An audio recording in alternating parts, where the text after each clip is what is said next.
Yeah, please be prepared, everyone. I'll get back to you.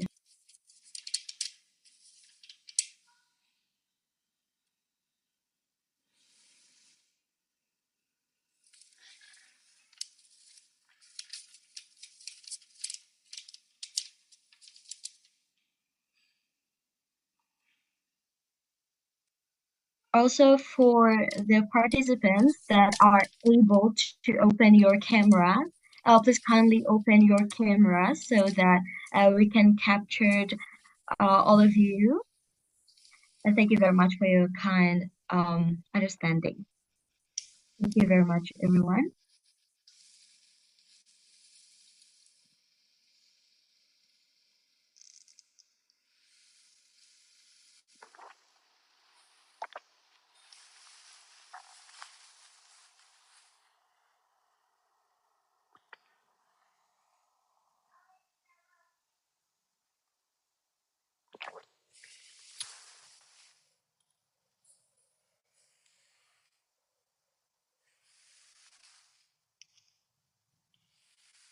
Yeah, thank you very much for uh, coming, everyone. So maybe you can um, text on the message box where are you from, so yeah, maybe we can monitor, we can see from where are you guys.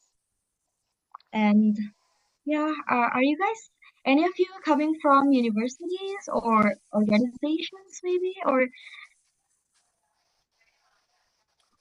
hi, also Ayatul, hi Ayatul Nisa, Indonesian study in Turkey. Oh wow, so in Turkey, yeah. So what are you studying in? International relations, or what kind of subject that you study in Turkey and others? What about the others? Where are you coming from? I hope you guys are excited for the today's discussion.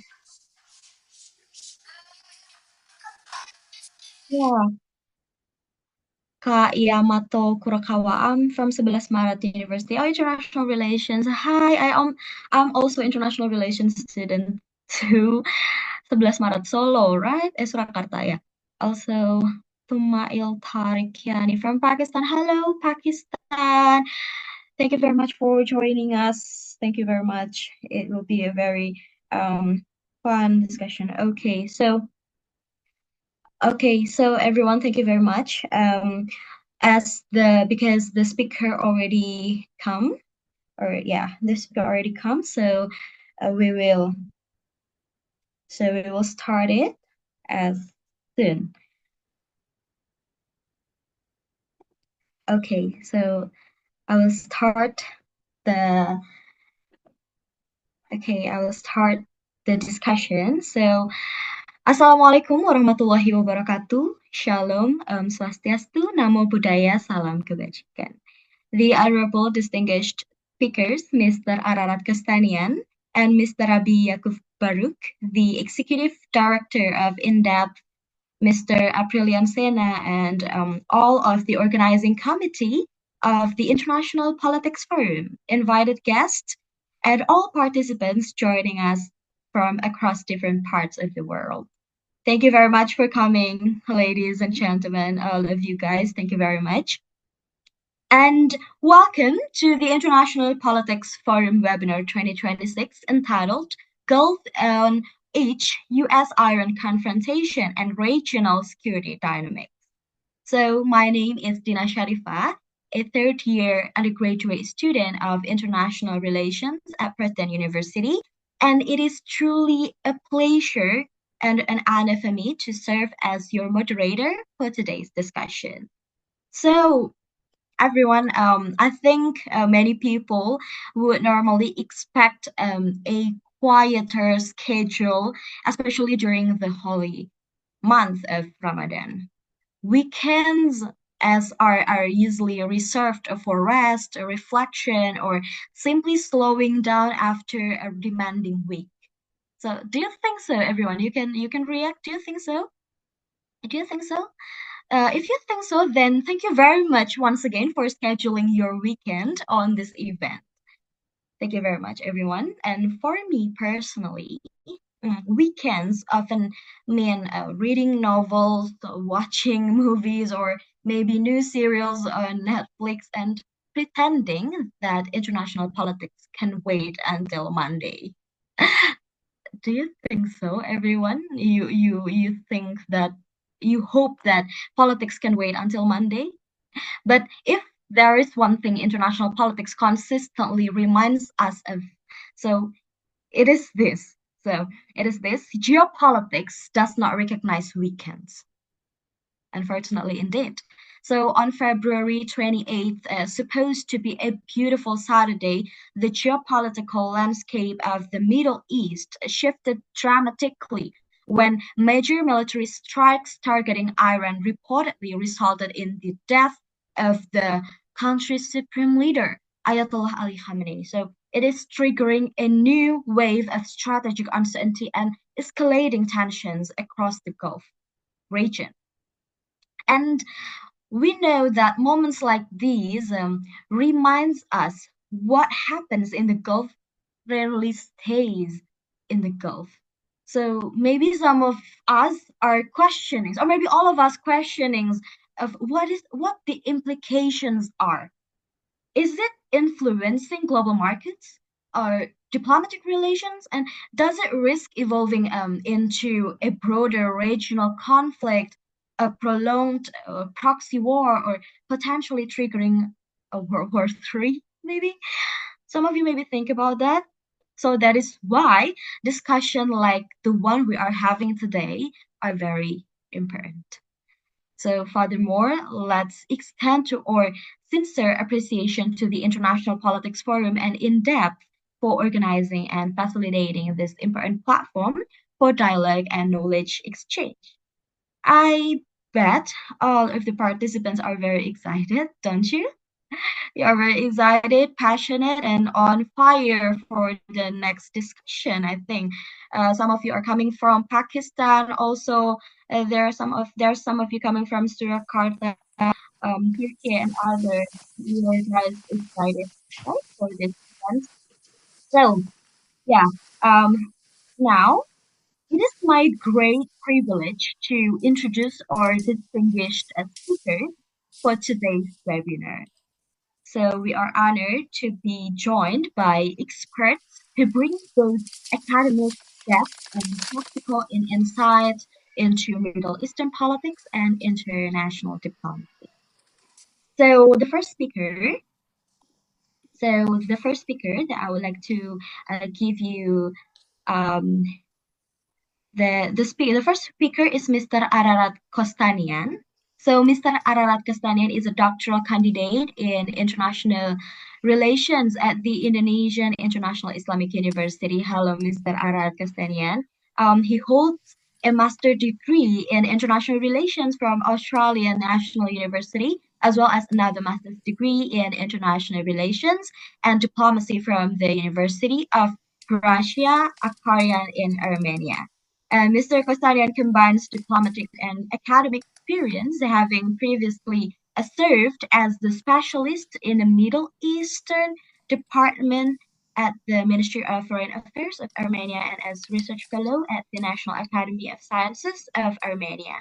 And he is currently active in Global Academic Network as a research fellow at the Usanas Foundation in India and as a scholar member of the Academy of Regional and Global Governance at Beijing Foreign Studies University, and an expert on Middle Eastern studies and international relations for the Asia Institute. And his research interests include Middle Eastern studies, international relations, diplomacy, and counterterrorism.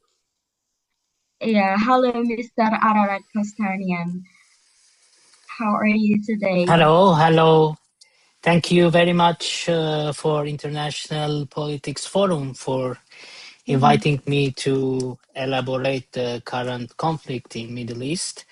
And I would like also Mr. Rabbi Yaakov for also joining me as a speaker, and also the participants who, as you have mentioned previously, that during a weekend they have found the time to be listening to our conversation. And also thank you, dear Dyna for moderating our session. Thank you very much. It is such a pleasure and honor to moderating the session. So, Mr. Ararat, how do I call you, Mr. Ararat or Mr. Kostanian? Mr. Kostanian. As you wish. Yeah, so Mr. Kostanian, maybe the participants here are very excited about this spicy issue, and for the next 25 minutes, you will presenting um the your presentation, your arguments, your perspective, and maybe your yeah, thoughts about this issue and the implications of the regional dynamics or and the world itself. So for the participants, don't forget to take note, to pay attention, and prepare to your questions that I will give the question and answer session after the session of the first and second speaker. So for Mr. Kostanian, so the time is yours.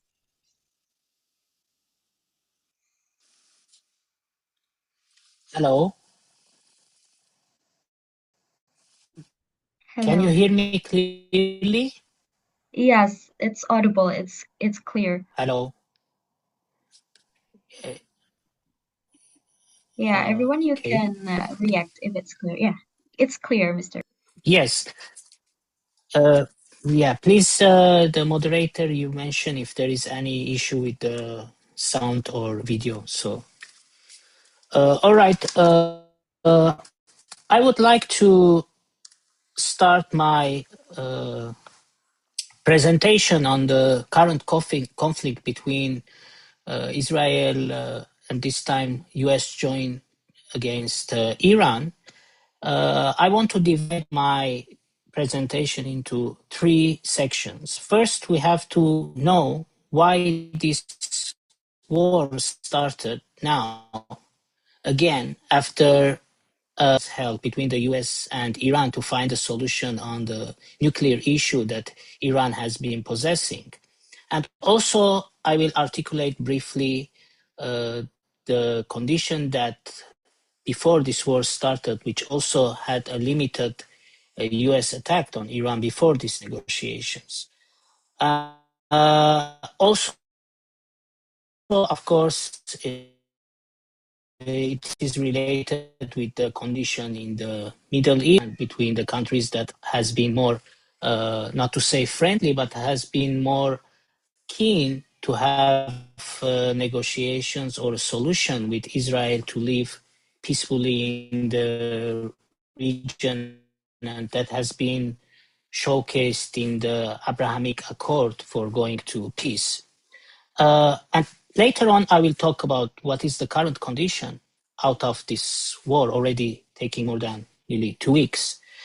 And what the third stage I will mention what are the dangers of prolonged war or what could have been done. Or as an expert, I will try to show what is the best solution or what is the solution that could stop this war, what mechanism other countries and regional countries, middle powers, big powers, great powers can take to enforce the conflicting regions into coming back to negotiations.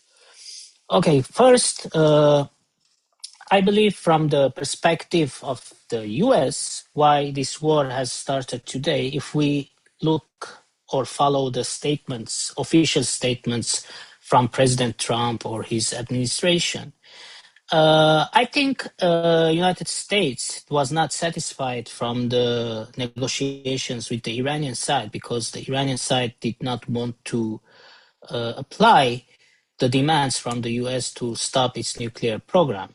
So as we know, for more than decades, even during Obama's time, it has been the Obama administration has been more positive in engaging with prolonged meetings, diplomatic with the Iranian side to find a solution for nuclear war. To find solution for the nuclear issue with Iran. And I believe that was a positive approach from the Obama administration that time. that in any case, sitting on table and negotiating is better than going to direct confronting a war or to escalate a region against one country. I believe that experience the United States had previously, which has been positive, but unfortunately it didn't have the continuation. And the war in Iraq and afterwards the war in Syria, I believe, distanced the United States and Iran from each other to have any solution on the table or to continuation of the negotiations. In this term, I believe the Trump administration, the calculations have been that today Iran is more isolated in the conflicts of the Middle East for mainly two reasons. In Syria, the war has been ended, and the new government in Syria has no threat to the regional existence of Israel. And in many cases, Syria today, the new government is not within the resistance bloc that Iran has been championing in the region previously. And Syria is willing to have peaceful coexistence with the neighbors. And today, Syria is not involved in the current confrontation between the resistance bloc, which has been previously Syria, Yemen, Iran, Lebanon's one front, which is the leading factor there is Hezbollah. And in this term, from the US perspective, when Iran lost its influence mainly in the Middle East, and when the Houthis, for example, in Yemen, which have been one part of the resistance bloc, supporting Iran in the region or Iran's influence in the region, has been also weakened after US attacks. So when from the perspective of realism theory, when your advisory or the component to your rival is weakened from the influencing factors regionally. So the Americans might thought that this is the right time to directly go to war against Iran and to try to do a regime change in Iran and solve this confrontation issue between Iran and Israel. And the other factor, I believe, also the US was following to maintain its hegemonic or primary role as a unitary power, as the most advanced militarily, economically country in the world against its competitor China and to some extent also Russia. So, because as we know, Iran is not only a regional middle power, but also Iran in many cases has alignment relations with Russia and with China.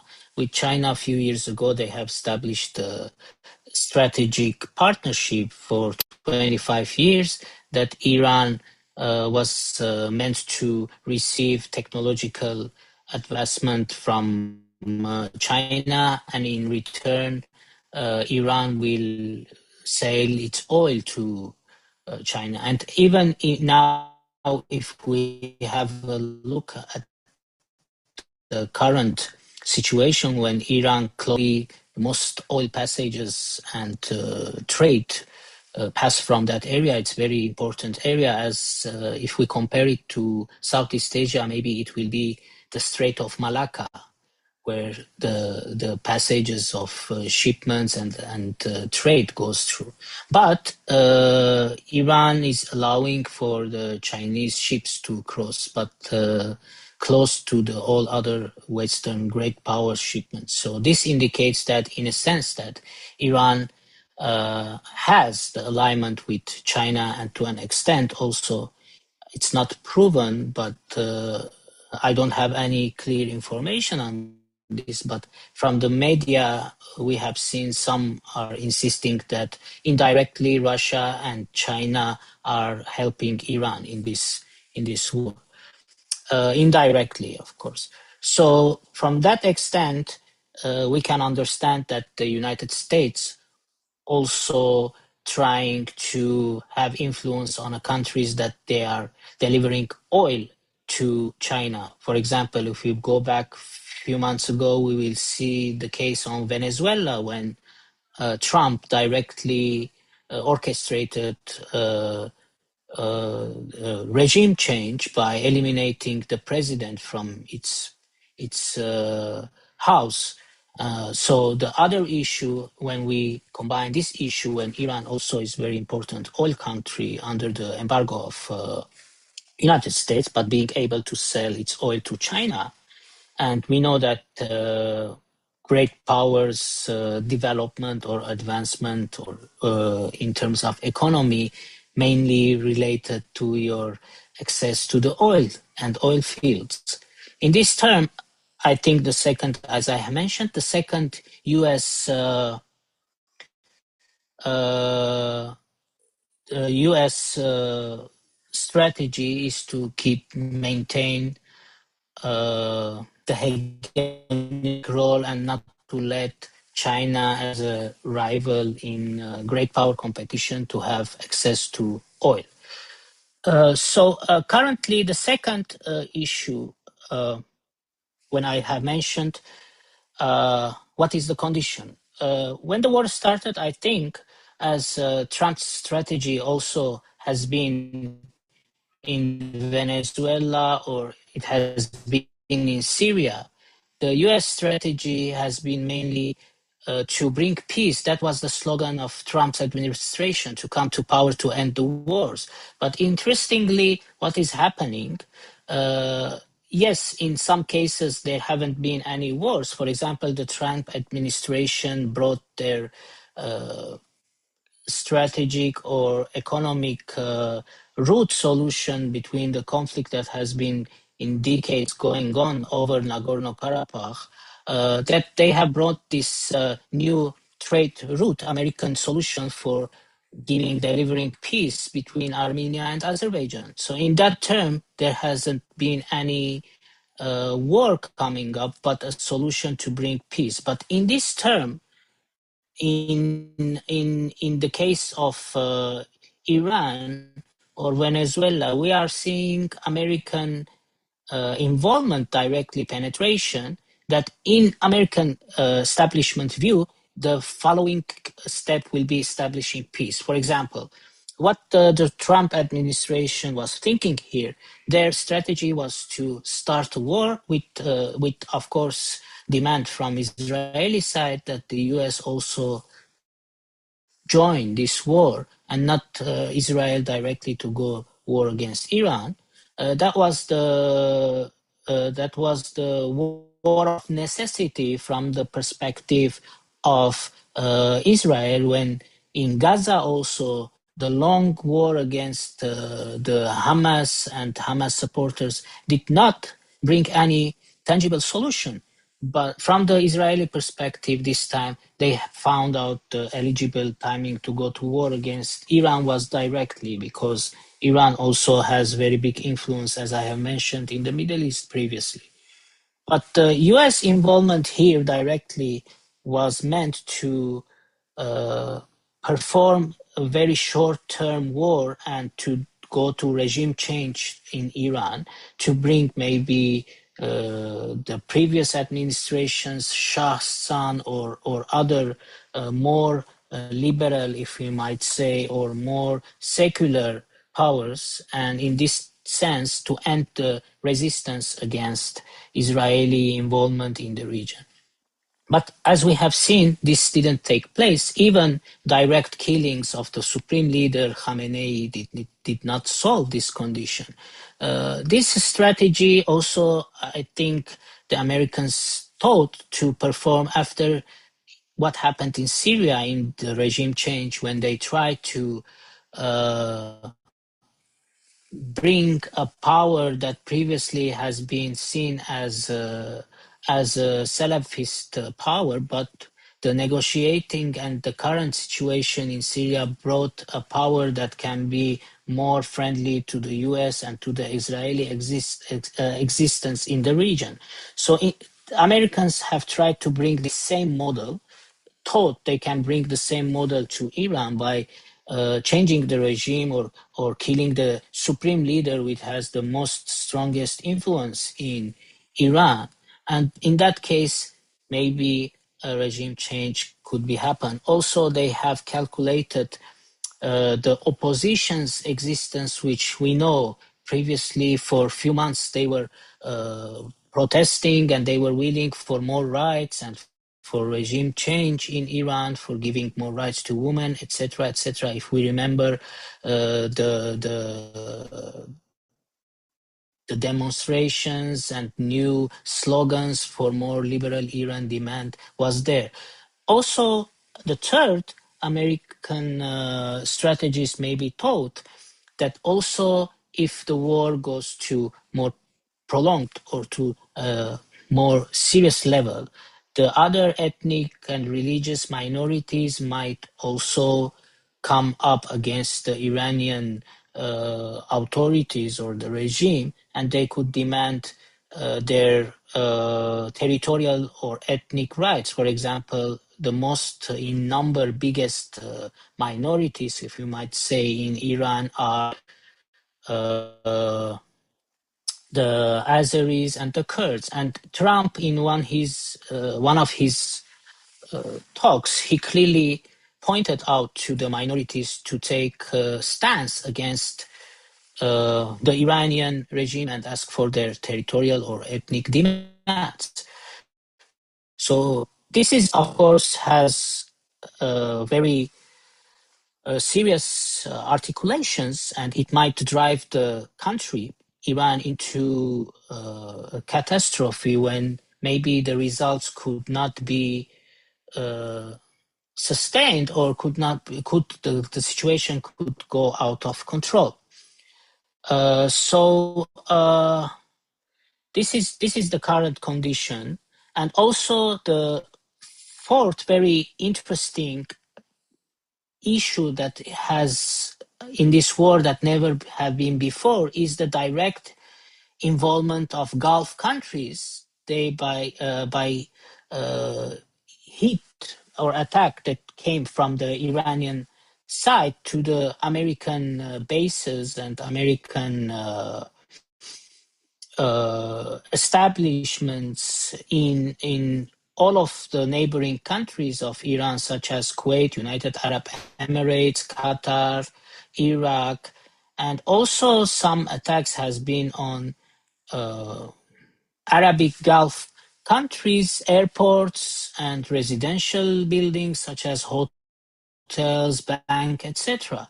So I believe this is also very serious and worrisome condition when the Gulf, if previously have been guaranteed its security to the United States, and they were busy with developing their countries in terms of economic and tourism, infrastructure, and technology, becoming a safe haven for many global investments in the Gulf, precisely United Arab Emirates and Qatar. But today, this issue has become very serious for Gulf countries because in few days, the 30 years image of one of the most secure countries for investment has turned into a place where rockets and drones could be fly over the skies. In this term, Gulf indirectly involvement in this conflict from one side Israel, US, and from the other side Iran, I believe that is a new condition in the Gulf, and I will talk later about that more in the third section, that how I see the solution could be in any case solved. Well, as I have mentioned, what US wanted, and I have mentioned what Israel wanted. In this current situation, as we see, the war is in continuation, although the US establishment and the president have mentioned that the war can be stopped in any case.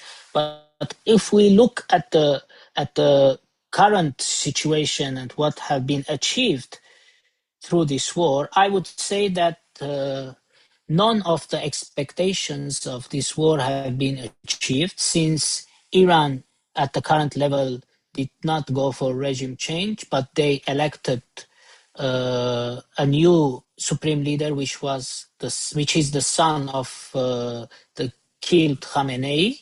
So Iran also, we should focus on the regime, the authority type that Iran has. And Iran is not, although they have the supreme leader, but Iran has a doctrine, which is a combination of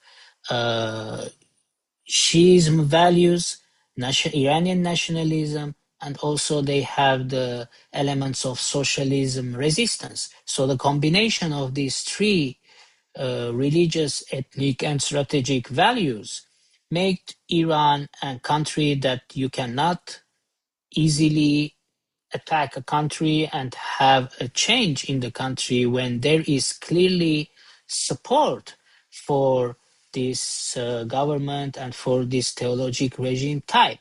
This should be have taken into consideration because, as we have seen, the opposition that previously was willing for regime change and they was asking for freedoms and liberal government, secular government. Today, Iran, inside Iran, the majority, even the opposition that had been before willing for change, turned into a mode not supporting directly, but supporting Iran. For them, it became, this is a war against Iran from the perspective of war of survival, because the majority of the Iranians inside, whether opposition to the theologic version of governance, also did not take arm or did not get against the regime, and they are not asking for regime change now because they have understood that this war, prolonged war, or even if troops will become down from the American side in Iran, this could be seen as a war of survival to Iran's territorial integrity and sovereignty. So in this term, I believe the war is not a condition. A war is not a solution, and the war is not a mechanism to enforce Iran to stop the nuclear program or to go for regime change. And if we look from the perspective of what could happen if the war continues to be prolonged, I believe that will become a regional and might be a global danger because at the moment, if Iran's bigger allies are not seeing very much threat to Iran in terms of Iran is able in continuation the war, because if we calculate the damage have been done to Israel previously by Iran or Iran's ally, we have to agree that Israel also facing serious condition. The attacks on Iranians on Jerusalem and Tel Aviv have been much more strongly now compared previously to the attacks have been done by Iran, or more correct to say, Iranians ally in the region. The other issue also, this prolonged war have ignited Iran's allies also to become on the ground and to act. For example, Hezbollah's and other allies have been, from these miscalculations of the war, have been also started to be active, and Lebanon once again has been engaged in this war because of, I believe, from the miscalculation of such a war and the miscalculation that has brought prolonged war. If we consider the war has been calculated to be done for a few days and regime change, but we have seen that Iran is not stopping as well, and Iran also replying to the attacks being faced on Iranian territory. The third section, before I go to the third section, I think also I have to mention that this prolonged war will not only involve Lebanon, as I mentioned, and the Gulf countries, but also can start a conflict in Syria as well, where to some extent, as I have mentioned, now there is peaceful condition in Syria, inside Syria, and also in its relation with the regions. But this prolonged war and prolonged also involvement of Hezbollah and allies in Lebanon can also create, if not a civil war new, but could ignite the powers that can also endanger the peace in Syria and also start a condition that Syria could turn into a conflict zone, and that's also could again threaten the current consensus that Israel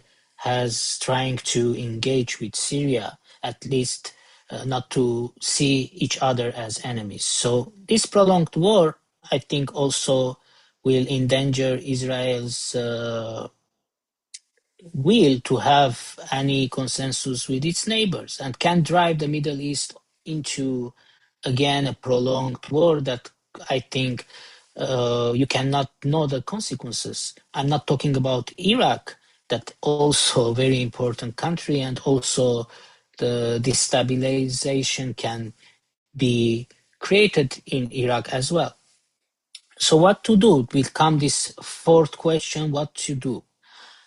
I believe today in a word that we often talk on, multilateralism and middle power concept, which is especially very important and very timely topic in countries such as Indonesia, to some extent Australia, South Korea, etc. The middle power concept.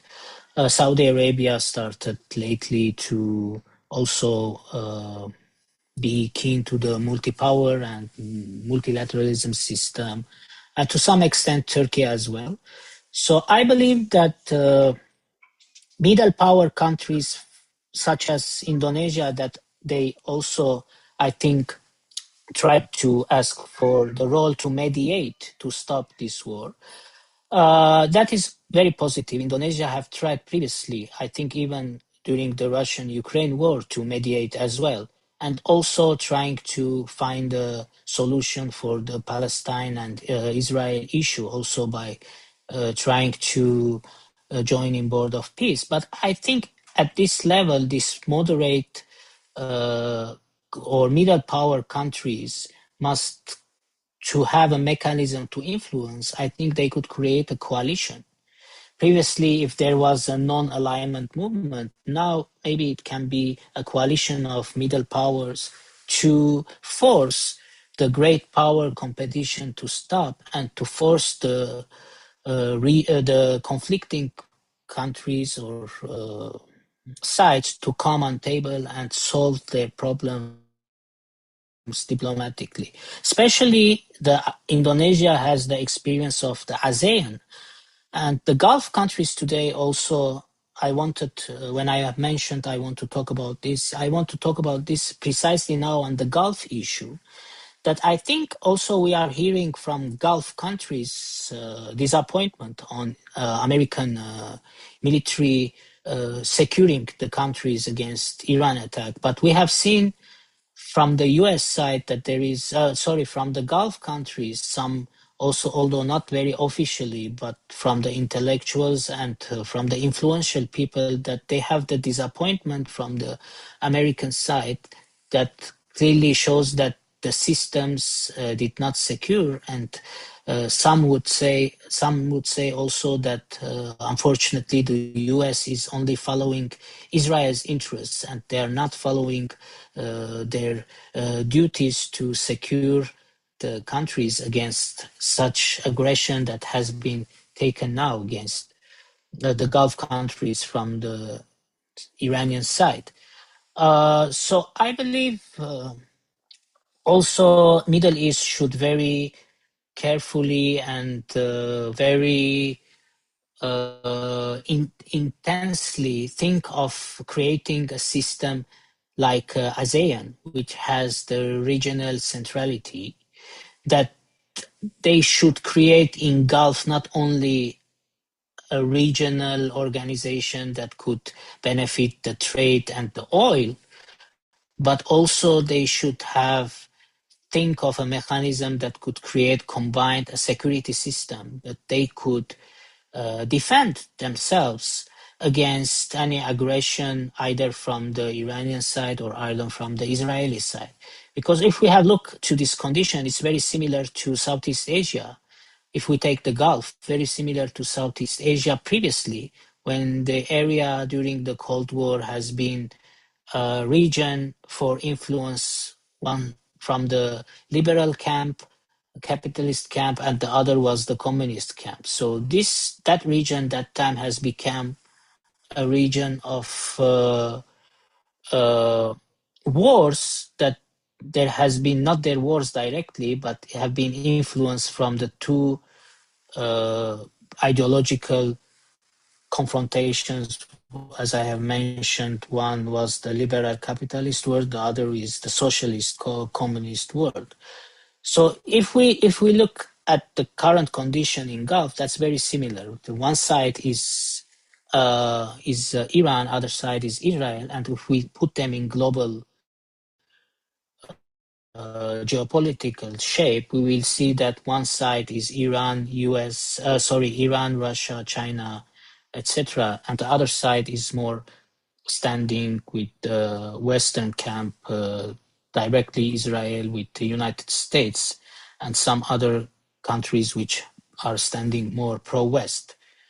In this case, I think the Gulf's security will be guaranteed if they create a regional any mechanism as ASEAN, that they could also secure their regional integrity and they could not be turned into a region that the regional and great powers could fight and create instability for their countries.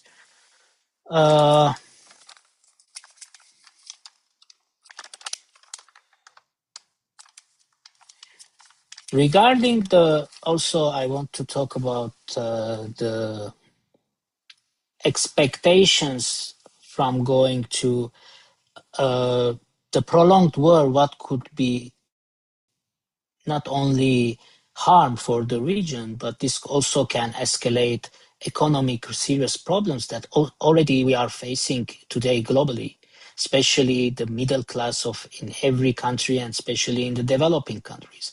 We have seen that this war and the closure of the Hormuz has brought real change in the oil prices, raising the oil prices. And I'm not economist, but it's not a secret that if oil prices are rising, all the products will have also other prices, and the prices of living conditions for middle class and for the poor class will be more serious, and that could also escalate the stability in many developing countries, because the majority of the population, when the prices are rising, will not go against US, Israel, or Iran, but firstly they will protest against their governments. So this is also a very global destabilizing condition, especially for the developing countries who are willing to improve their economic condition and to improve the condition of the poor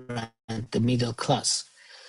Also, I believe maybe Rabbi Yaakov will talk about this more. I believe the role of the organizations or the role of the intellectuals and the religious people who believe in moderation, who for many years worked in bringing dialogue among religious figures, or even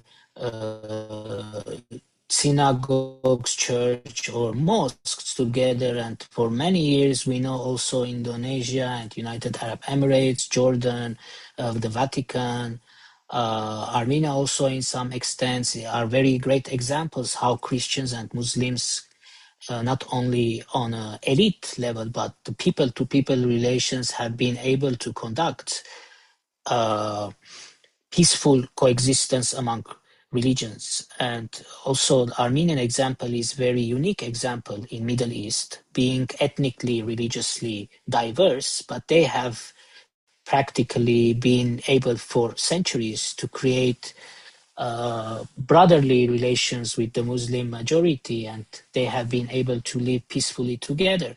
So maybe also this should be praised not only during peace, when there is peace, talking about religious moderation and talking about the ability to live together is, of course, a positive issue. But I think this concept of religious basis living on peacefully together, not only tolerate, but to live peacefully, not only to live peacefully and also to live brotherly. I think that is very important indication that the organizations or the people who have been busy on elaborating its community or the masses, they have the biggest role now to conduct, to force the fighting sides to stop the war and go to negotiations. Also, for Israel, also, I think this religious dialogue will be very beneficial to suspend the very far right from accepting the condition that even in Israel, and the Jews, the Arabs, and the Armenians and the Greeks for many centuries are living peacefully together. And sometimes we have to enforce the politicians to follow the reality, to pay attention not only for military power or for the hegemonic ambitions, but to go and see the demands of the people and the experience and take experience from the people they are living fully together and transform that experience to political elites as well. I believe that there are many chances, which of course now is not seen, that sides could go to not only to stop the war, but to end this enmity that has been for many centuries going on, and find a solution to have peace. I have mentioned, I have given few keys how this situation can go for peace. I still have positive remarks also, although many schools, many buildings, many banks are being targeted, but I believe that human consciousness will also work towards finding peace, which if we think about how to find peace, how to live peacefully with the other, we will find automatically that we have many things in common, and we can also create many things in common to complement each other and to try to live peacefully. That was my remark, that my personal belief and remark as a concluding sentence. Thank you very much. If there are any other questions later on, I will try to answer. Thank you very much for a very what is that? It's very insightful, and you make it into like three parts. It's very interesting, and also the last part, the solutions, that is also very interesting, and maybe all of the participants here are having a lot of questions, and maybe they have their own arguments about this. But hold on, everyone, hold on, because the question and answer session will be after the second speaker. So please save your question first. And once I open the question and answer session, you can raise your question. But it is very interesting when you say that um stop war, like we don't just stop the war, but like we have to make like the sustainable peace. That is the very important thing. But maybe later on we will have the next discussion about this in the Q&A session. But before that, thank you very much, Mr. Ararat Kostanian, for your insightful presentation. We will move to the next speaker, the second a speaker that also have a very great background, and it will enrich the second speaker will enrich our discussion, so please pay attention also. Our second speaker is Mr. Rabbi Yaakov Baruch, and Mr. Rabbi Yaakov Baruch is the president of the Shaar HaShamayim. synagogue in Indonesia and the founder of the Indonesian Holocaust Museum. It is the first Holocaust museum in Southeast Asia, and he is actively involved in interfaith dialogue and religious peace initiatives and serving as a member of the Indonesian Conference on Religion and Peace and the Indonesia Interfaith Forum.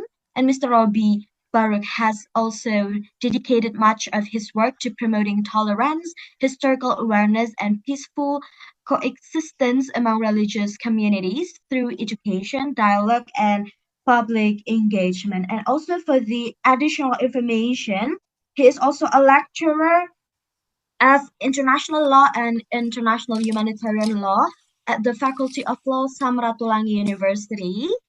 Also, he is a doctoral candidate of the Faculty of Law, Samratulangi University. So, hello, Mr. Rabbi. Halo, Shalom. Assalamualaikum Hello. warahmatullahi wabarakatuh. Thank you very Hi, much for Dina. Thank you joining very us. much. Yeah, it's today is very interesting discussion. So, how are you today, Mr. Yaakov Baruch? Thank God everything is great here. The weather also is nice now. Yeah, it's good to hear that. Yeah, you already joined the previous discussion, the presentation from Mr. Sorry, from Mr. Ararat. Yeah. Mr. So Ararat, the yeah. next discussion, I think it will be more. I think the discussion will be more excited because everyone here is having their own questions. So I hope, Right. yeah, Mr. Rabbi, you would make the discussion more hot, I think. So you will have 25 minutes for the presentation, and Okay. the time is yours. Thank you very much. Thank you. Respected Mr. Ararat, Kostanian, thank you for give us a very interesting insight about this conflict. And do you have my presentation, Dina? Yeah, you have 25 Okay. minutes to, yeah. Okay, thank you. Yes, I want to start with this in the first. Okay, I will start with this US-Iran confrontation and regional security dynamics. Okay, you can next. Because Mr. Arat already explained almost complete about this war, so I just make it very short. And also I will edit some information from the interfaith perspective. Okay, so as we know, this US and Iran strategic profile and power dynamics.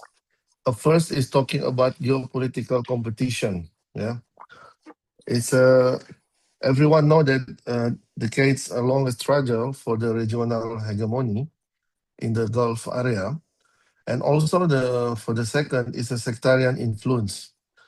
Even many times we try to explain to people this is not a war between the religions issue, but there is a issue that said this Iran's Shia Christian strategy versus the US backed Sunni partners like Saudi Arabia. And also number three, like the asymmetric advantage, which Iran utilized a network of regional proxies to project power and maintain plausible deniability. And the last one is the epic for receive. As we know, the 2026 conflict its Operation Epic Fury is marked a transition from a proxy shadow boxing to direct high-stakes military strikes. Next.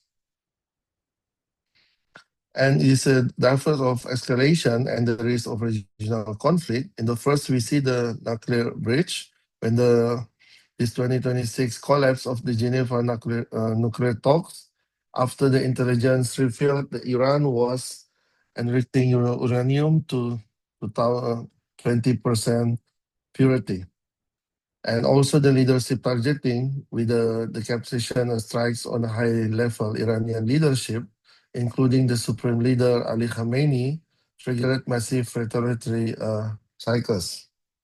And from the economic shock points here. Shock points, you can see the Iranian threats and the strikes in the Strait of Hormuz, which handles 20% of global seaborne oil, which is also this is bring a problem, and many of us in Indonesia always already afraid for the future of our gas and oil because of this issue.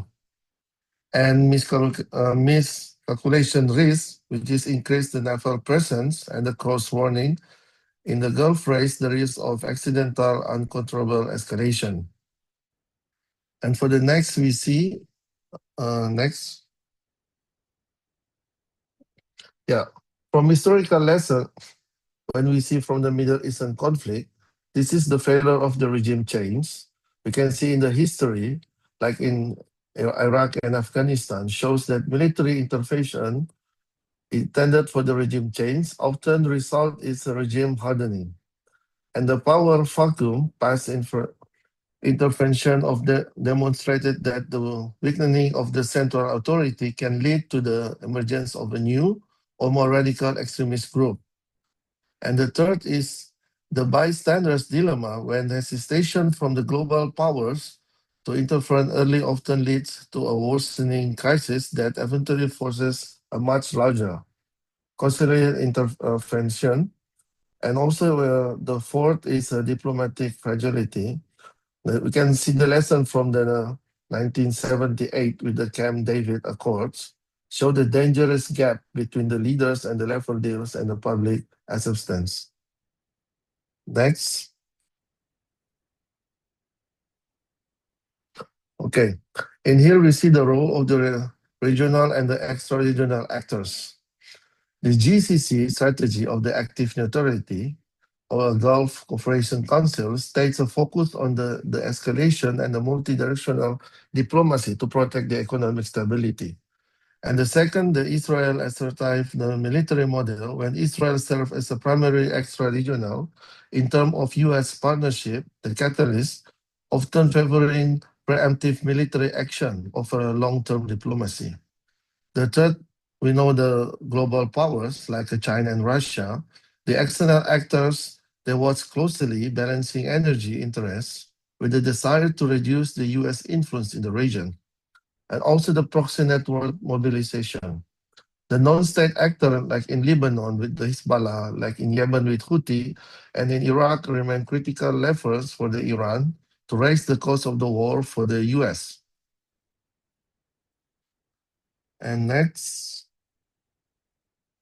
we see the implication for the regional security and mitigation that dismantle the security architecture. The current conflict has challenged international law and traditional diplomatic frameworks.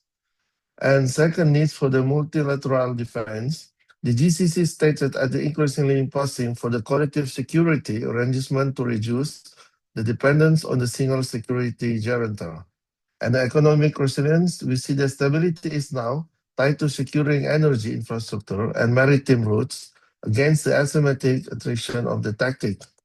The mitigation pathway, when the establishing of clearer, more coherent communication of objective to avoid the credibility breaches, and provide the realistic diplomat of ramps. And for the last, next, Dyna. Okay, thank you for this presentation, but I want to continue. I want to add that from the training that I was follow a few years ago about, I know once again I said this is it's not a war or conflict about religion, but we know many conflict in this world hijack the name of religion, and it's very important for us how to face all of this, like how to preventing religious conflict or the conflict that uses the issue about religious. It require proactive measures, including promoting interfaith dialogue and fostering education on tolerance and encouraging open communication to bridge the differences. The key action include the nurturing peace, resolving dispute peacefully, minimizing the potential conflict, and respecting the freedom of others to believe. I can share you a few short things about the ways how to prevent the conflict in the name of religion or conflict that uses the name of religion. First, we need to promote the interfaith dialogue. This is very important because every conflict that use the name of religion, it always bring problems in over the world. This has become the global issue. Because of this conflict, we have a few synagogue and Jewish institutions got attacked, got shot like in America, in Temple Israel, and also in from Netherlands, the synagogue in Rotterdam, in Amsterdam, the Jewish school got attacked by the people that we didn't know that affiliate with whom.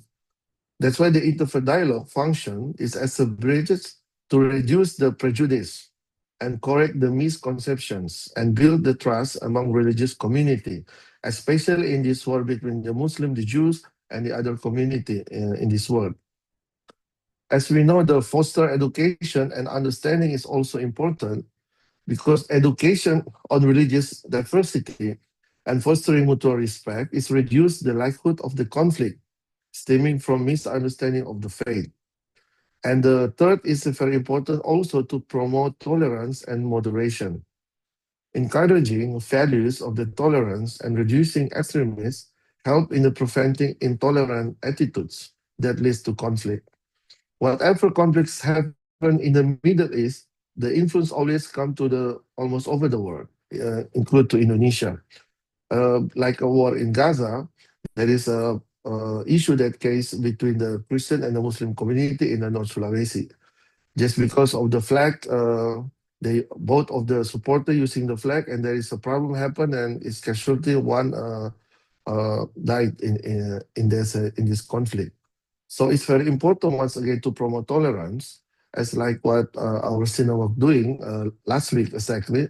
We do it the iftar or the breaking the fasting between the Muslim community and the Jewish community, and we invite a few people like from Baha'i and from the Ahmadi community and from the indigenous people community. When we do the iftar in the synagogue, there is of course a lot of question about the war, what happened now in Iran. It's very important to talk to explain to them about what really happened, so people will don't have a prejudice amongst the religious community, And it's also the important things to establish the early warning system. Implementing system to detect potential conflict early helps in taking preventive action before they escalate. And also to encourage peaceful conflict resolution. Developing mechanism for peaceful or non-violent resolution of disputes, particularly those involving the differences in faith or practice according to axiology. Like also the respecting differences, this is the very important. All of the religious community, of course, against this war, because there is no one will have a winner in the war. There is a victim, the casualties, from both sides, and it's very important for us to respect the difference by the dialogue, by the like to practice more, because this war has happened in the holy month for the Muslim community for Ramadan, and also for the Jews after the Purim to prepare the Pesach. By the respecting the first belief, it's not only considering one own religion superior to others, it's very crucial for the harmony. It's very important to remind each other that whatever happens there, don't bring the vibes of the violence to our community. We need to talk together to make bridge, to share about the truth, about the teaching from the Judaism, like the Islam, so people will be understand that actually this war is nothing to do with any religion at all. And it's very important to share this with all people, because in social media we see so many hoax about this. Many people want to make it Jews and Muslims to fight each other with other community as well. We need to know that this is only bring us to the bad things. It's very important for us to keep this tolerance, because I hope what the religious figure can say from the Pope, from like Chief Rabbi or from the Imam, the voice can be here from this party who involved in this conflict. We need to say that say no to wars. This is very important. Thank you. Thank you very much, Mr. Yaakov, for the amazing presentation. So, yeah, I also believe that also we need to have more dialogue and also like respect each other, respect each religion, whatever our religion is, so that it will like decrease the interest to attack other countries or attacking the other countries, or maybe like the majority Muslim or other religion countries in the respective months of that religion, isn't it? So it's very interesting. Thank you very much to Mr. Yaakov Baruch for the presentation. Um, I see that both Mr. Yaakov Baruch and also Mr. Ararat Kostanian have such incredible discussion and thoughts and perspective.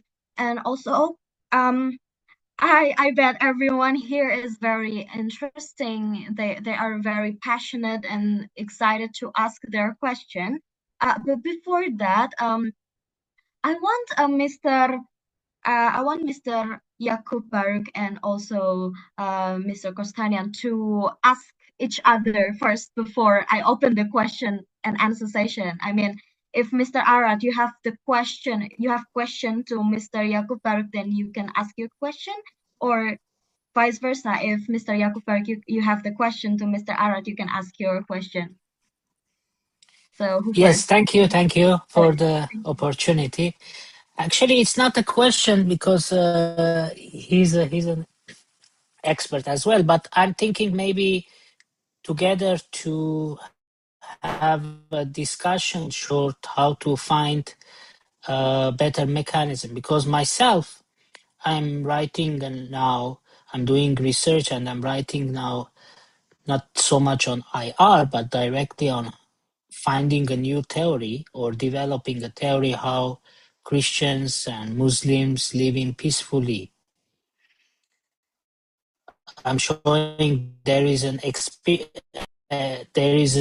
example, and also in Indonesia and elsewhere, even in Middle East and in Indonesia, there are very diverse examples how Christians and Muslims on district level, or region level, island level, living peacefully together, and they have created the mechanism. But the question is why this experience is not becoming from district level to political and to global level. I mean, the question is how this interfaith dialogue is not becoming more practical to the politicians or to the individual people who have strong power in terms of financial or in terms of I don't know, technological in this world, but this goodwill is remaining very limited only among the religious figures. For example, Jewish rabbi, Christian priest, and Muslim imam, they come together and the intention is to give a good example, yes, to the masses that we religiously die and have, Right. we can have Christian, we can celebrate Christmas together, and also there is example, as I said, on the ground, in the circle of ordinary people living together. It's the neighborhoods, districts, etc. But why this example is not becoming on political level among politicians, among countries, among governments, and and only remaining on a level of religious elites and ordinary people. So my question is how we can have this idea or this mechanism to bring it to a more stronger mechanism that even regional and great powers can take example or can be enforced to implement this in their relations, and not only to have a war together as a mechanism for interaction. So this question, to me, I don't have the answer. Actually, this is in my mind all the time, that how we can elevate this mechanism to a global and political level, because we can meet very diverse officials, ministers, and but how to convince them, or presidents, how to convince them that there is another mechanism also. It's not only war to solve problems with others. I mean, we are human beings. We are not war machines. We are not robots that you can push the on button and you go to war and after you come to peace. There is also interfaith dialogue, ethnic dialogue, that you can also solve the questions without going to war. So that was my questions to Rabbi Yaakov, that how we can elevate that mechanism to be more functional and not to be only more ideational, not to sound utopian. All right. Thank you very much. It's very interesting discussion. So, Mr. Rabbi Yaakov, what is Yes. your perspective, your thought about this, the mechanism and others? Thank you. Yeah, sure. Mr. Kostanian, that interfaith is very important. Even the UN put the interfaith dialogue is a part of the resolution. And when our president invite many religious figure to, like when he explained about BOP, everything, to the Muslim religious figure, to the interfaith, he always talk about this interfaith. But like you said, based on what I see, what I experience, when it come into politics, everything become like from back to the zero, because in politics, especially this politics figure, they need vote, and once they need vote, the problem when you in the country you have many intolerant people, you need vote from them. They will count which one is more important for them, the voters, how many people who tolerant, how many is intolerant. So we have a problem with this. So, and especially politics separate like the majority and micro minority religion.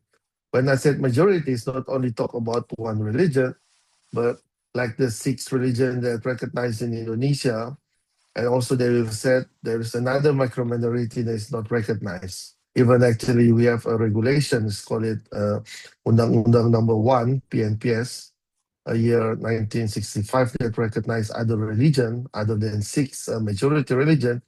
But mostly from the politics point of view, many people say, no, that's not recognized, that this not recognized. So it politics split all of this, And once even law sometimes is must be according to the politics, right? So it's not easy to make it this, but I always believe it. We still have a faith on this. It's not for now. It's not in this for 1 year, 5 year. God willing, in the future we will have this good interfaith dialogue, or like harmony, diversity. If really working hard on that, we need believe it will works in the future. That's what I can answer to you. Yeah. Thank you. Mm.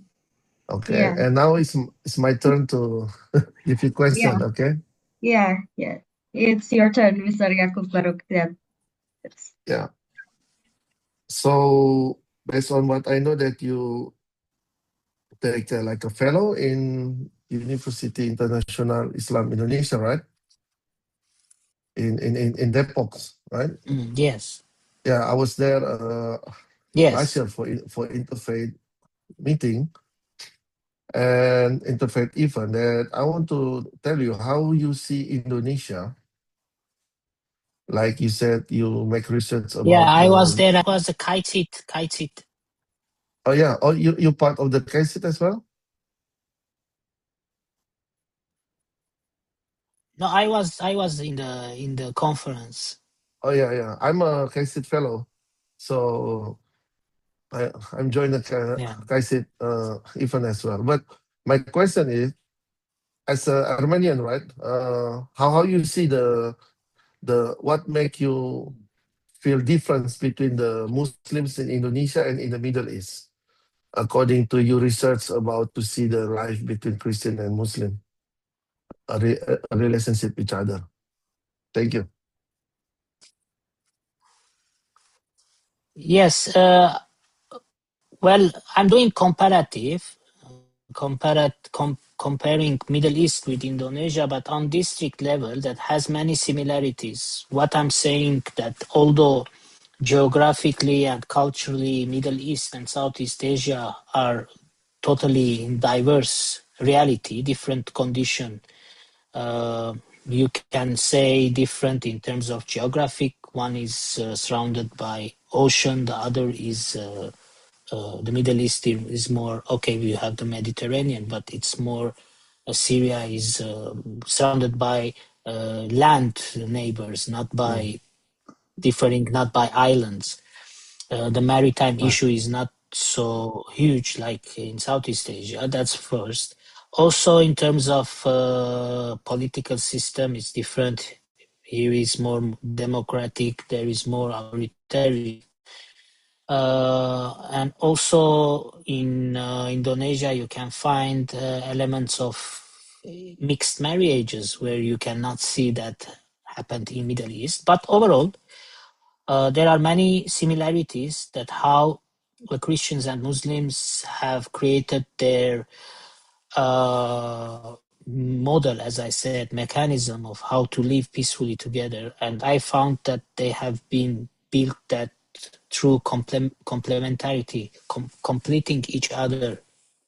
For example, to enrich their life, their fields. For example, in the religious sphere, I believe it's not tolerance or it's not peaceful coexistence. Actually, I'm criticizing this because we talk often on tolerance, tolerancy, But I think what is happening, the living in peace, it's more than tolerance. Because when you tolerate, you say that it's me and him and the other. You tolerate the other. But today there is a condition that you can tolerate. But tomorrow there might be another condition that you cannot tolerate the person. For example, let's take this example. I'm sorry to bringing this example, but to be real, let's say now I'm Mr. Yaakov and me, we are tolerating each other. But maybe a condition can create that we cannot tolerate each other based on circumstances. So the peace has been created is more than toleration and more than peaceful coexistence. That is a complementarity. So we complete each other. In the religious field, we have this based on godliness. We believe in one God. That is you can call different names. Muslims call it Ahlul Kitab or etc. We call it one God. So the idea is the same, that we accept the monotheism and we accept that we both have one God.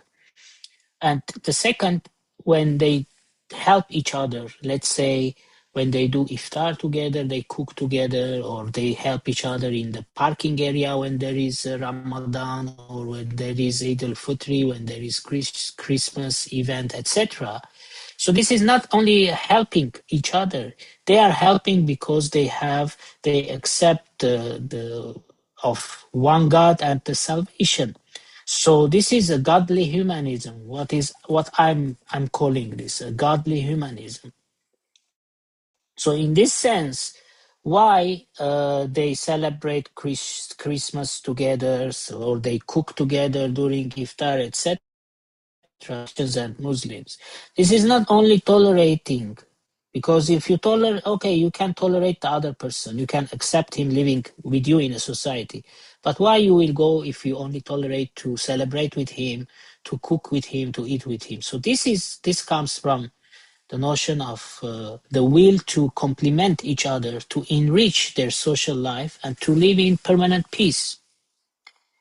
So this is my theory that I found, and this is the theory that I'm trying to show, that we need to do more than tolerance, not only more than peaceful coexistence. We need to find how we can complement each other. For example, this conference seminar is also completing each other. I was the speaker. He explained, I explained, so our explanation completed the seminar. So I believe this is, and we have this in all Abrahamic religions. It's of course easier to implement this in Abrahamic religions rather than, I don't know, I didn't do research on that, Buddhism, Confucianism. I mean, how you can share values, complement with others. But it's easier in terms of Abrahamic religions. It's much more easier. But my next step, maybe I will do another research that how Hinduism, Buddhism, and Confucianism can have also something that could be joined together with the Abrahamic religions. So this was my question. I mean,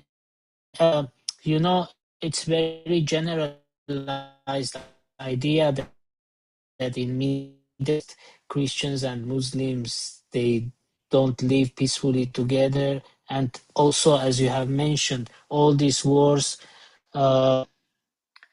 mostly misexplained. And in fact, this has nothing to do with religious war. But sectarianism, I believe, have created a problem in dividing communities apart. But in overall, Christian and Muslim relations have been steadily, in not conflictual condition, and many people thinking. Hello? Hello, yeah. Great. So it is interesting that, in your opinion, peace is more than just tolerances, isn't it? So, yeah, it's interesting when you said that tolerance could be explained and just implemented only based on circumstances. Yeah, and it's our duty also to fight how to complement each other, isn't it?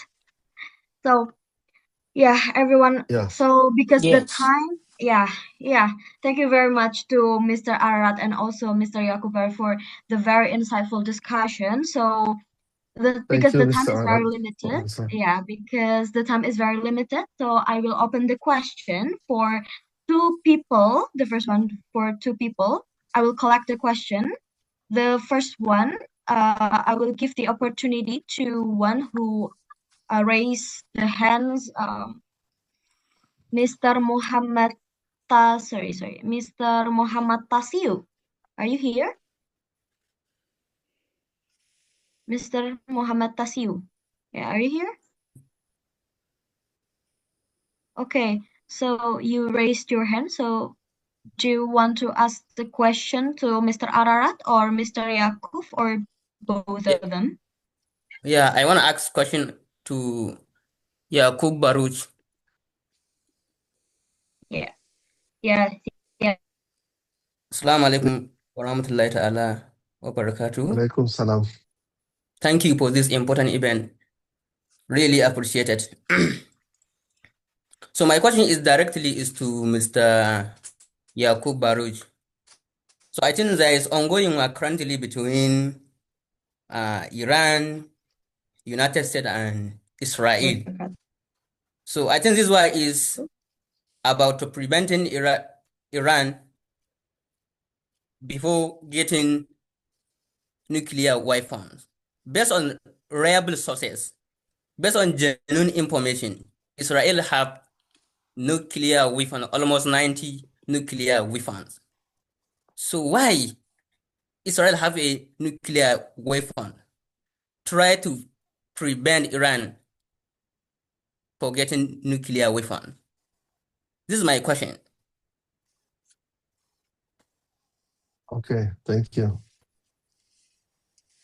Well, actually, you need to ask the ambassador of Israel about this, but it's okay. I can answer to you according what I know. Okay, Okay. because to understand about the reason, if we see according to the big frame, Yes, I'm sorry, it's right now. can you hear? Yes. Yeah, Okay, okay, yeah. Mr. Yaakov Baruch, so yes. Yeah. So why Israel and America attack Iran because of this nuclear weapon? If you see the TV, you can see how the Iran regime always said that to Israel, that to America, and they even have a special. If I'm not wrong, they have a special like a courtyard in Tehran. It's called Palestine courtyard, and they said they have a special clock there to count when Israel will be destroyed. First, before I continue my answer, I want to make sure that I hope every one of you can understand that we not live in the black and white situation that if I talk about Israel, I support Israel and against Iran. This is a academic dialogue, so I share what I know, okay? Let me continue. And because Israel feel threatened about with this issue every day, they say they want to wipe Israel from the map, from everywhere. So this is what they do, the preemptive strike. If you ask me, I agree or not. As a religious leader, of course, I against any violence, especially this strike was did on Shabbat, and the Jewish holiday that you're supposed to sitting in the synagogue and pray. But once again, this is war between a country and countries, nothing to do with religion. Israel's country, you have Jews there, you have a Muslim, you have Christian, Baha'is, and others, Druze. So what really happened there is they have a geopolitical issue about the safety. So they start this preemptive strike because they want to attack, so they didn't have something to threaten them again. This is according what if you listen from the Israeli TV or from the Hebrew newspaper, and also why American involved in this attack, because with the project of BOP, America need a safety Gaza. If Iran still exists and pay all these proxies like Hamas, Hezbollah, still attack Israel or attack the what you said, the America infrastructure in Gaza, the BOP will be not success. That always threatened from inside. So the way to finish the proxy, you finish who is behind of that. And that's what I learned as an international law lecturer about this issue. Yeah, this is what I can answer to you about the others. Probably, if you want to still have another question, you are allowed. Thank you. Okay, I really appreciated Mr. Yaakov Baruch. Thank you very much. Yes, thank you very much. You're welcome. So, Mr. Ararat, do you want to add some points or it is enough? Yeah, I think Mr. Yaakov has very, very nicely replied that I don't have anything to add on that. All right, thank you very much. Thank you very much, Mr. Yaakov, and thank you very much, Mr. Bilal, for the question. Sorry, it's Mr. Tasiu for the question. And for the next one, I will give the opportunity to Mr. Bilal Muhammad to ask your question. So you can turn the microphone on. Mr. Bilal, yes, are you here?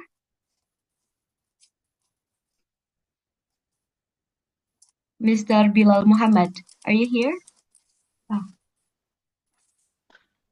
Oh, Yes, okay. I'm here. Assalamu alaikum wa rahmatullah. My name is Bilal Muhammad. I am from Nigeria.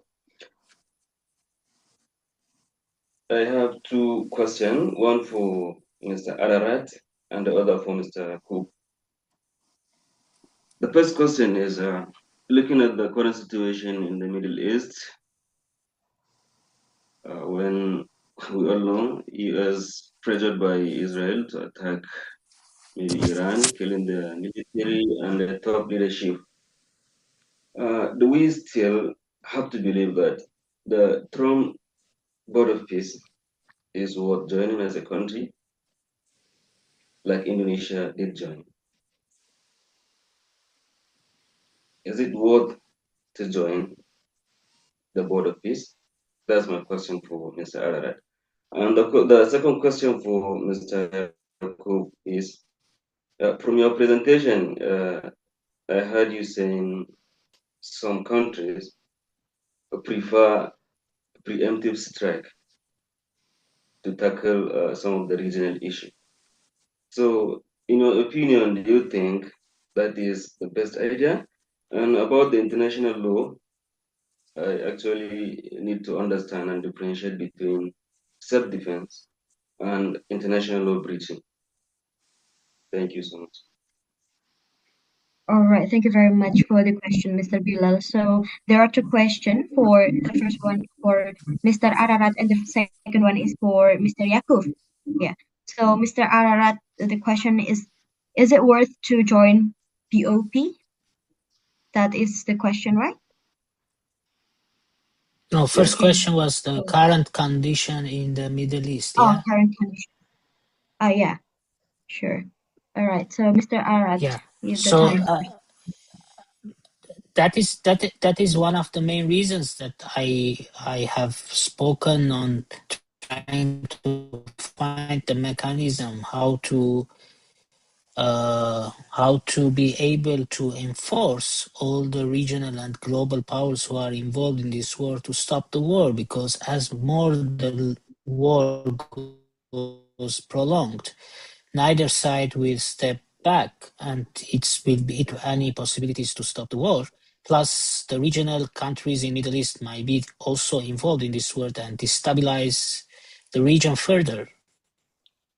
And I believe if this war also prolongs, it might be create an indication of starting a third war, because if Iran becomes incapable of defending itself, I think its global allies will join to defend Iran, and it might be turned into a third war. The joining Board of Peace, I think lately the President Prabowo has announced that it will abstain from joining the Board of Peace due to the step back due to the war against Iran. I think that is a positive decision, not in terms of going out from the Board of Peace, but in terms of a middle power position that trying to bring or enforce the great powers also to stop from its hegemonic ambitions or tactics, that they could do anything they wish because they have the most strongest military power and capabilities. They can start any war and they can end any war based on their will or ambitions. So I think that move was more diplomatic. President Prabowo has done, and I think the other countries also should follow the middle powers who are in Board of Peace to show in these terms, in this sense, the United States, that middle powers who are defenders of multilateralism, they are not only bystanders or watchers, but they are willing to guarantee global peace by enforcing great power to step back and go back to negotiating table rather than prolonging a war or even endangering the war with demand or with calculation that troops on the ground could be sent to Iran, which could be a catastrophic not only for the Iranian people, but also for the existence of Iran and for the regional implications. So in this term, I think Board of Peace, it's a positive try that President Trump tried to bring countries that willing to go for peace. But what's the idea of the Board of Peace when the initiator is waging war? So this should be clear, because war is a war. in Trump's establishment, that is very interesting that they are trying to bring peace with limited war, but war at the end is a war. So in this term, as I have mentioned, the Board of Peace is a positive issue, can be, when the middle power, as they have done, each country with the United States in managing the tariffs, because if we remember, the US put very high tariff on nearly all countries, even countries that allied with the United States. But at the end, the countries, one of them is also Indonesia, has been able to reduce that tariff percentage, and they have been able to negotiate with the United States. So if middle power is being able to negotiate with a great power on tariffs issues, so I believe it can also enforce the great powers to stop from waging wars that only benefit the great powers and their allies. So in this term, I think BOP can be positive when the middle and small countries involved in BOP can also try to convince Trump to stop the war. Thank you so much. Thank you very much, Bilal. Is it clear enough, or do you have follow-up question to Mr. Ararat? No, it's quite clear. Thank you so much, Mr. Ararat. All right, thank you so much, Mr. Ararat. And also for the next question is for Mr. Yaakov Baruch, isn't it? Yeah, so Mr. Yaakov Thank you. Baruch, the time is yours. Thank you, Mr. Bilal. Yeah. Yeah, like you said, I understand that Israel preemptive attack, or even often is call it like preemptive self-defense, or sometimes, they call it Begin Doctrine, is heavily debated under international law. Because balancing in Article 51 that of the UN Charter, which restricts self-defense to actual armed attack against the necessity of the preventing imminent threats. That's why many critics, about these preventive attacks, especially to Iran on that Saturday. But I can tell you, according to the history, many people didn't understand. Like I said, I'm not representative of Israel here, but I need to explain according to the history. From the 48, how the coalition of Arab countries attacked Israel in 1967 with the Six-Day War and the 73 Yom Kippur War. Israel get attacked by many countries, the Arab countries, I mean. So that country not only have a suspicious to the neighbor, but they have a long history that get attacked. And Begin doctrine that I said in the last, it's named after Menachem Begin, is called no country is allowed to have mass destruction. So if Israel knows someone have mass destruction and threaten Israel, like what they always said, they want to erase Israel from the map. Like also they have this Palestine square, have a clock that show Israel will be vanished exactly on that clock.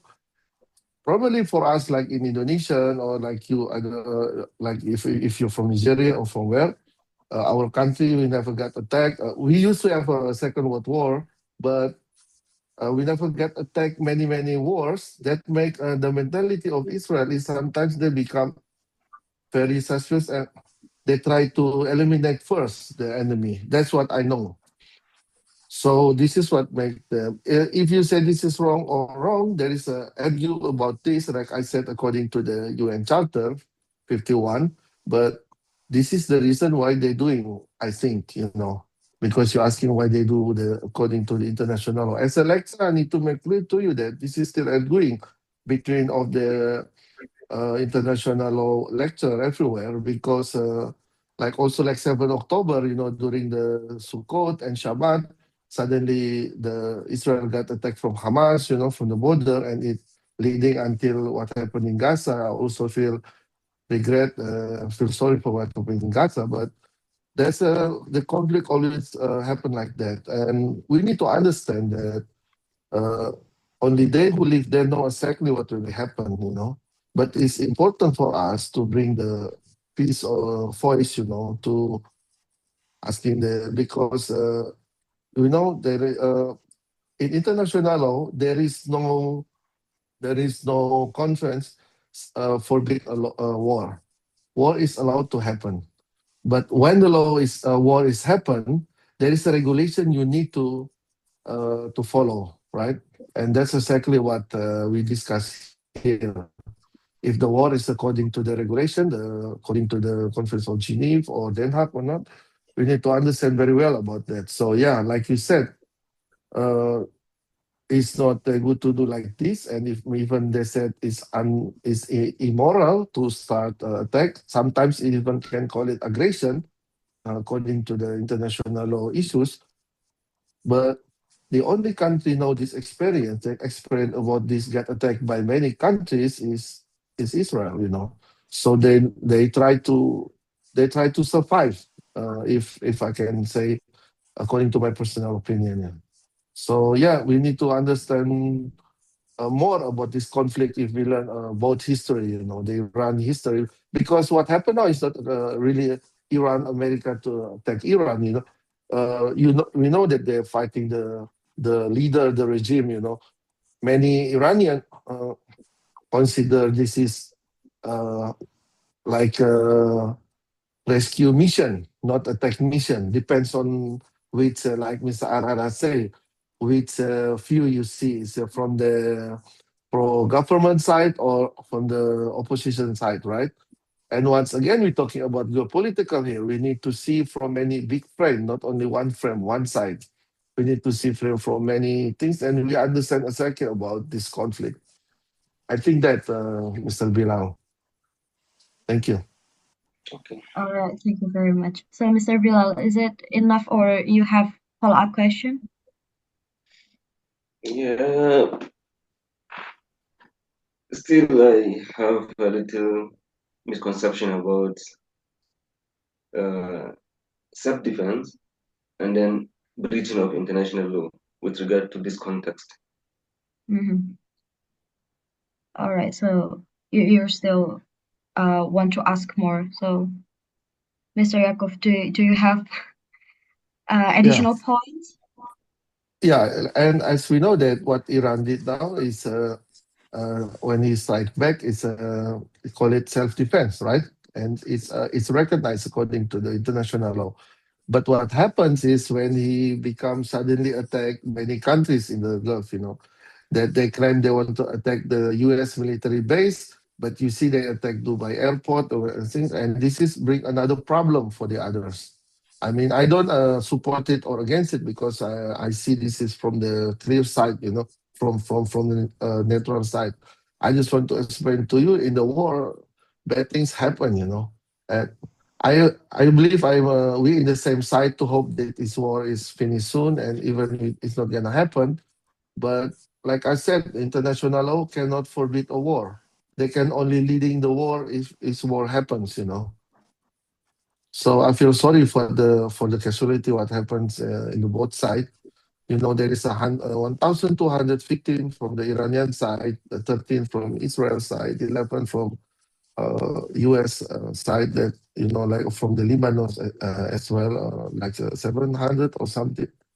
I feel sorry for the victim what happened. I hope the war will gonna finish soon because we will enter the 8th Mubarak, for the Muslim, and Pesach for the Jews. Yeah, that's what I hope. Thank you. Thank you so Thank you much, very much. Yaakov. Thank you very much, Mr. Yaakov. Inshallah, God willing. Yeah, thank you very much. Thank you very much, Mr. Bilal, for the question, and thank you very much, Mr. Yaakov, for the answer.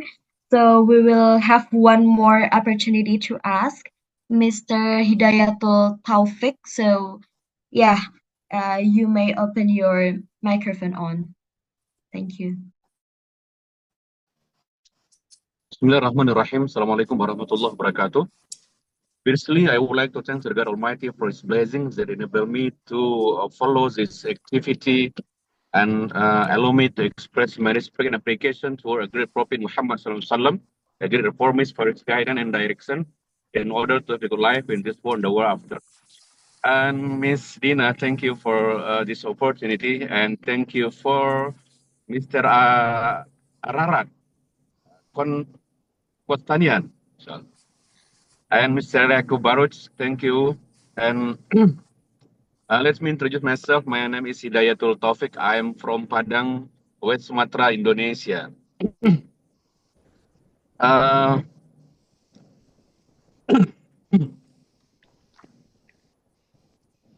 uh, for Mr. Ararat, yeah.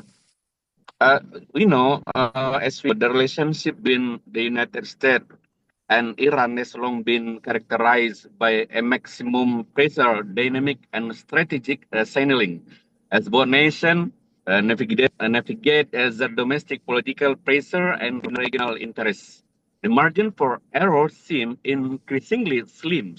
My question: in the current climate, what are the primary red lines for both nations that, if crossed, could shift this confrontation from a diplomatic standoff to a direct military conflict? And number two, for Mr. Baruch, regional security in the Gulf is not just a binary issue between Washington and Iran. It involves a complex web interest from neighboring states. The existence of this local actor often dictate whether a crisis escalates or stabilizes. My question for you, sir: how do the internal security dynamic of neighboring Gulf states influence their willingness to support or mediate in the ongoing tension between Washington and Tehran? Thank you.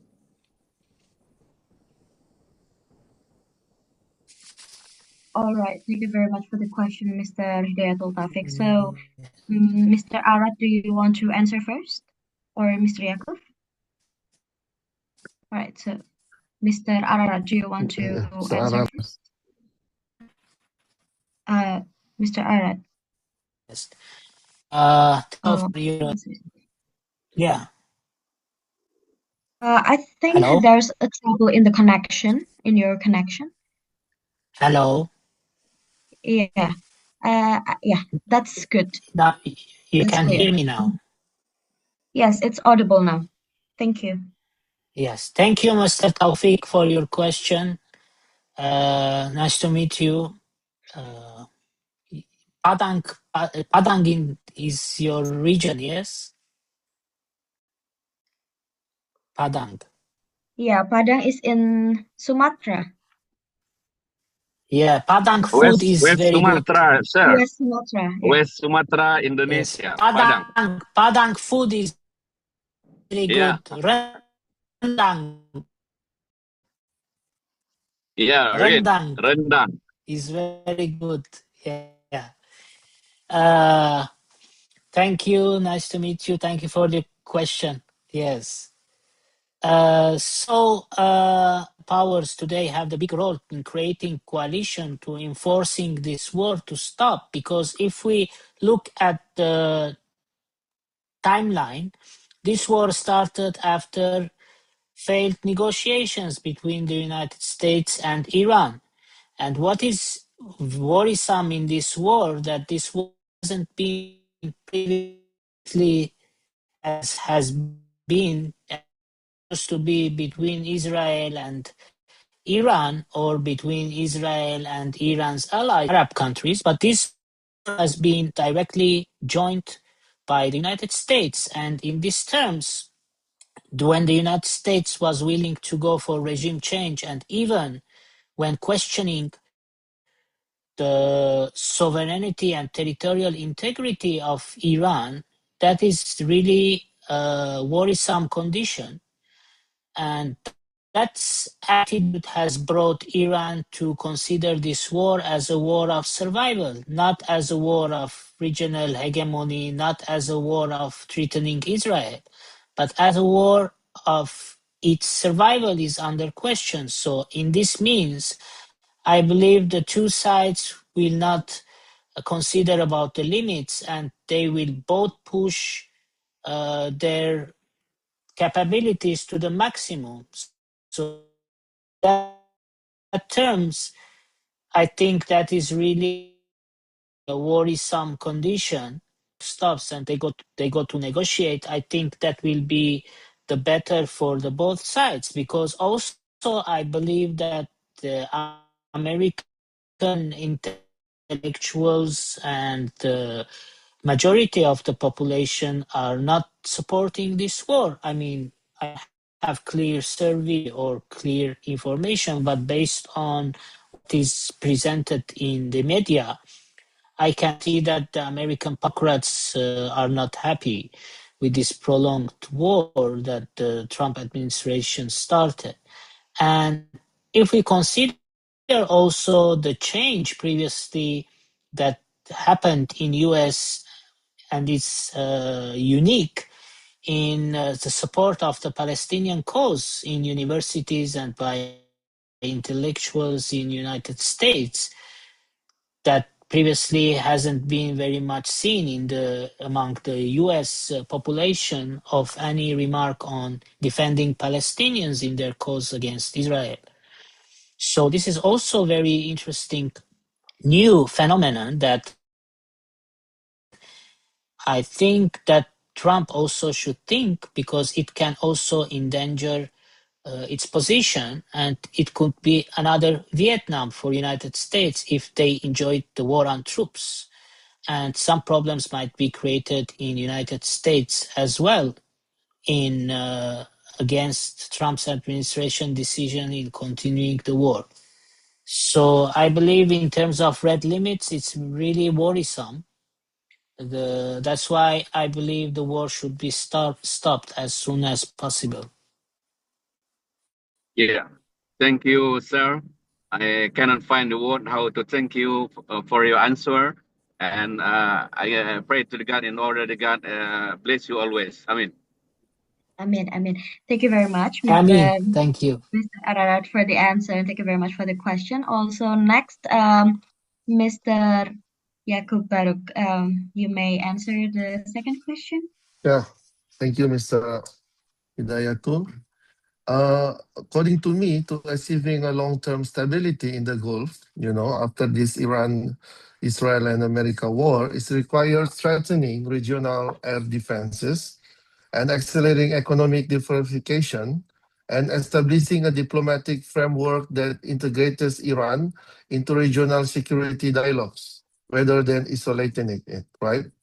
Because like integrated defense network, like a Gulf Cooperation Council nations, they need to coordinate it, like identify early warning system against drone missiles to protect the critical energy and water infrastructure, and especially religious places, like Kaaba, in Mecca, or Al-Aqsa Mosque or Temple Mount in Jerusalem, because the Iran missiles came to bring the danger in this religious spot.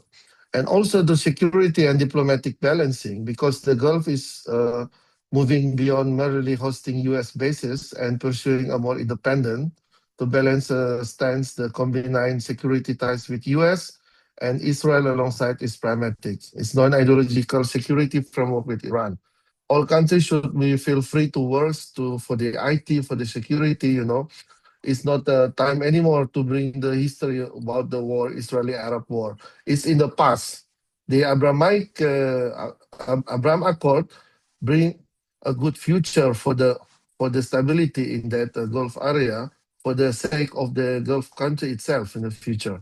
And economic independence is very important because, as you see, the engaging Iran economically in exchange for non-aggression places could intensifies long-term stability by making stability a shared interest. And the important things, I agree, like Sarah say, the active mediation, right? So utilizing the natural intermediaries like Qatar or Oman to facilitate direct dialogue can keep the regional communication channel open, preventing further escalation. Because we need to stop for the war in the Middle East. We need peace, and I hope that we pray for the peace in the whole Middle East and in the world, especially. Thank you. Okay, thank you, Mr. Baruch. Thank you for your answer. All right, You're thank you very welcome. much, Mr. Yaakov Baruch. So thank you very much also for Mr. Hidayatul Taufik for the very comprehensive questions, yeah. But unfortunately, Thank you, yeah, Miss Dyna. unfortunately, that is our last chance or opportunity to ask the questions because the time is limited. So yeah, thank you very much, everyone, for joining us today. As we approach the end of our session, I think today's discussion reminds us of one important reality that geopolitical tensions rarely emerge overnight. So they are shaped by decades of strategic rivalry, historical grievances, shifting alliances, and evolving power dynamics that already taught by our speakers, Mr. Ararat and also Mr. Yaakov Farouk also. And the Gulf today stands at the delicate crossroads where the choices made by regional and global actors that may either deepen a confrontation or open pathways for diplomacy. And understanding these dynamics is therefore not only an academic exercise, it is actually a necessary step toward building more informed dialogue, responsible policy, and sustainable peace. Also, there's a quote that I love from this discussion is about peace.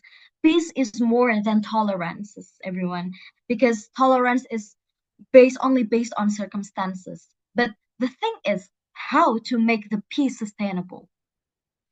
On behalf on the organizing committee, and I, as a moderator, I would like to express our deepest gratitude to our distinguished speakers, Mr. Ararat and also Mr. Yaakov.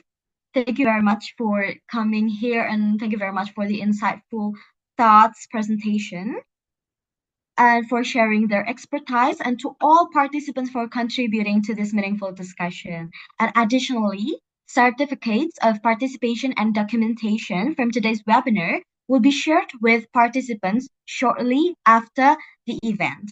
So please stay connected with the International Politics Forum for upcoming discussions and events. And thank you very much once again for joining us today. I am Dina Syarifa. I am officially signing out as your moderator. Wassalamualaikum warahmatullahi wabarakatuh. Shalom, Shanti, Shanti, Shanti, Namo Buddhaya, Salam Kebajikan. So see you when I see you, and have a nice day, everyone. Hope you enjoy the discussion. Thank you. Have an easy fast, everyone. Thank you very much. Thank you very much. See you. Thank you. Thank you. Also, don't forget to fulfill the attendance form, everyone.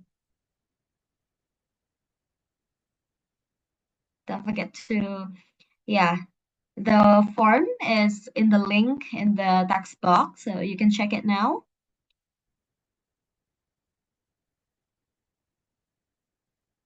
Thank you very much.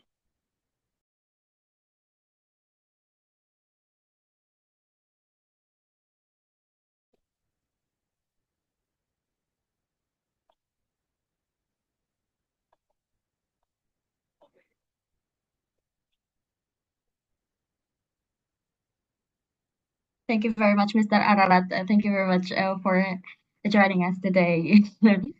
It's very interesting. So everyone, if you already fulfilled the form, then you can leave the Zoom.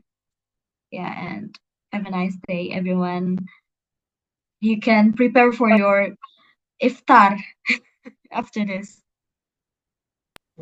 Thank you, Mr. Ararat and Rabbi Yaakov, and also the moderator Dina for the insightful afternoon discussion. Sunday. Very insightful to have you discussion today, and very hopeful that this discussion will be continued in the meantime in the future. Thank you.